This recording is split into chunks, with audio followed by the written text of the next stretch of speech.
everyone, welcome to Globetrotterzz. This is Rupa and it is 5:30 in the morning. The weather is amazing outside and let's go find some ginger chai and I'll quickly get ready. Mask on, let's go. Okay, so now we are at Sainikpuri and we are out to search for a tea stall that's open at 5:30 in the morning. So ginger chai and amazing weather is a beautiful combination. Any chai lovers, do let us know in the comment section below. Let's go.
Well, the team was extremely busy with different personal commitments, so we were unable to post videos for like good 2-3 days, and we actually missed making content and the vlogs.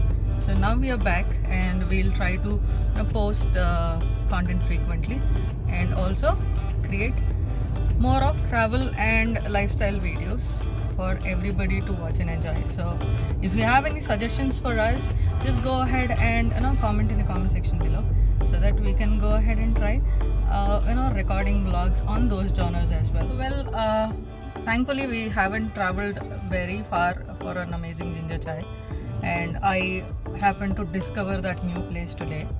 If you are in or around Sainikpuri, ECL, probably you can go check out the tandoori chai.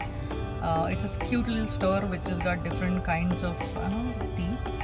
So yeah, I loved the chai early this morning, and if you are a chai lover, just go ahead and comment in the comment section below. And if you've liked the vlog, go ahead and like, share and subscribe to our channel. Also keep watching the Globetrotterzz because we are coming back with much more amazing traveling content and daily lifestyle videos. So stay tuned. Until then, take care. Bye bye.